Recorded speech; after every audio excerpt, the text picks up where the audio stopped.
Right now, somewhere in your house, there's a door you close every single night. The guest room nobody uses, the office, a kid's room down the hall, and behind that door, a vent is blowing cold air you paid for into a room you're not even standing in. Here's what nobody warns you about. It isn't the vents you can see that quietly wreck an air conditioner. It's the air the machine can't get back. You've been told 100 times to keep your vents open. Nobody ever mentions the other half, the air trying to find its way home. Get that wrong, and you get a room that never cools, a bill that keeps climbing, and one day, a stranger in your hallway quoting you thousands for a system you don't need. I'm Dutton, 25 years crawling attics and balancing airflow for the same companies that write you that quote when it all goes wrong. 5 mistakes, most of them free to fix this afternoon. And one of them is the reason a top-of-the-line blower motor cooks its own brain right before somebody hands you that quote. So let's walk the house. Start with the one you did tonight without thinking. You closed a door. Here's the chain, and it happens fast. You shut that door. The vent keeps blowing in, but now the air has no way back out of the room, so it pressurizes. That room becomes a balloon. And pressurized air always escapes, so it pushes your cold air straight out through the gaps around the windows and up into the attic. For every bit that leaks out, an equal amount of hot, wet outside air gets pulled into the house to replace it. Close enough doors, and you can triple the outside air leaking in. The end of that chain is a higher bill, a damp house, and the room you closed off still isn't comfortable. You probably know this house already. It's the back bedroom that's always a few degrees off no matter what you do, and the power bill that jumped one summer and nobody could tell you why. Now you might be thinking, my bedroom door has to shut at night. Fair. And here's the part most folks never learn. Look at that bedroom. It's got a vent blowing in. Does it have a return, a second grille pulling air back out? Almost certainly not. Most houses were built with a supply in every room and just 1 or 2 returns for the whole place, stuck out in a hallway. Door open, the air limps back to that hallway grill. Door shut, it's trapped.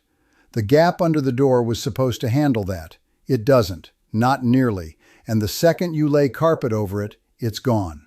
So here's the fix, and it's cheap.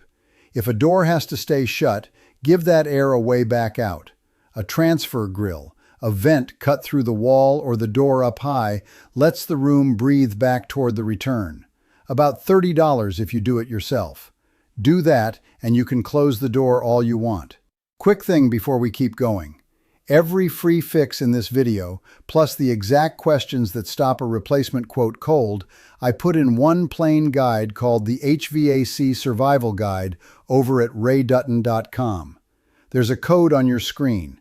It's there if you want it, no pressure. All right, back to it. Number 2 you probably did by accident, and that's exactly why it's everywhere. Nobody blocks a return on purpose. But that big grill, the one pulling air back to the system, usually sits down low on a wall or in the floor, in the worst possible spot. So the couch slides in front of it, a bookshelf, a thick rug rolled right over it, and you never think twice, because nobody told you that grill mattered. Here's the chain. Cover the return, and the system's trying to breathe in through a pillow. It can't pull enough air, so it pulls a hard vacuum instead, and that vacuum drags dusty, dirty air out of your wall cavities and your attic and your garage, exhaust and all, straight into the air your family breathes.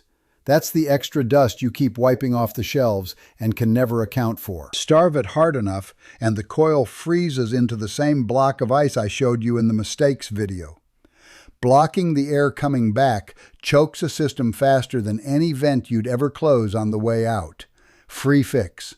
Walk the house, find every return, pull the furniture off it, roll the rug back. That's the whole job. Number 3 is the stuff people buy on purpose, trying to help, and it backfires. Magnetic vent covers first. A normal vent, even shut, leaks a little around the edges, and that leak is saving you. Slap a magnetic cover on, you seal it airtight, and the pressure in your ducts jumps clean past what the blower was built to take. Then the fancy filter, the one with the biggest number on the box. The chain's simple. Tighter filter, less air through it. That one thick filter can eat more than half of everything your blower can handle by itself, before your ducts add a thing. You bought it to clean your air. Instead, it's strangling the system that moves it. Now let me be straight, because I don't want you scared of your own vents. One or two cracked closed on most systems, you're fine. A single shut louver isn't going to kill your AC. It's sealing off a whole floor or burying those returns that shoves the pressure past the line. A vent or two, no harm. Half the house, that's the mistake. Number 4 is the one you can't see, and it's the one the whole business would rather sell around than fix. The return duct itself. Everything so far has been about air getting back to the return grill. This is about what's behind it. On a lot of houses, the builder ran one return that's just plain too small for the system, or a floppy stretch of flex duct that got crushed behind a wall or kinked up in the attic years ago. The grill's wide open, nothing covering it, and the system still can't breathe because the pipe behind it is pinched down to nothing. Same chain as everything else. Not enough air coming back, the blower strains, the coil starves, the bill climbs, and the house never quite cools. Except this time there's nothing on the wall for you to move. This is the house that's run weak its whole life. The one where every company that ever came out said the same thing. You need a bigger unit, when all it ever needed was a bigger way to breathe in. So go look. Pull the return grill off, take a flashlight, and see what's behind it. A crushed flex duct you can straighten out in 10 minutes for free. An undersized return is a real fix, a few $100s to open it up, but that's a fraction of what they'll quote you for a whole new system to solve the exact same complaint. And that's the setup for the last one, the big one. Number 5 costs more than the other 4 put together, and it's the quote I promised you at the start. Here's what nobody tells you when they sell you the system. The better your blower motor, the harder it works to hide every one of these problems from you.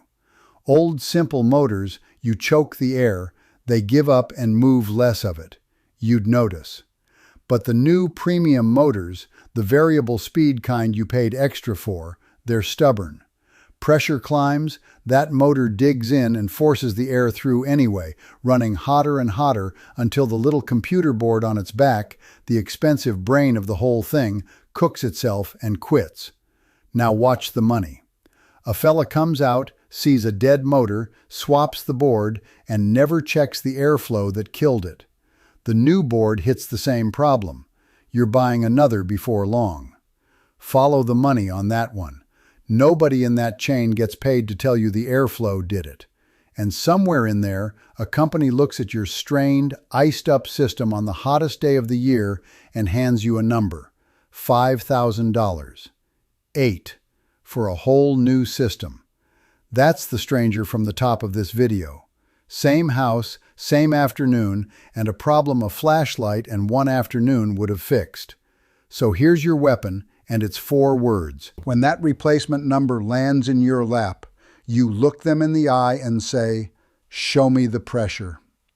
Make them put a gauge on the system and measure it right there before anybody says the word replace. An honest tech does it without blinking. The one counting on your new system money gets very vague very fast. So there's your 5, and every one costs you next to nothing. Give every room a way to send its air back. Keep your furniture off the returns. Go easy on the covers and the heavy filters. Look behind the grill. And when the big quote comes, make them show you the pressure first. None of this is hidden because it's hard. It's hidden because there's no money in a house that breathes right. Plenty of good techs out there, but the pay rewards the breakdown, not the fix. So tell me in the comments, how many doors do you keep shut in the summer? And has your AC ever iced up or just run all day without catching up. I read every single one. I'm Ray Dutton. Keep your cool, and I'll see you in the next one.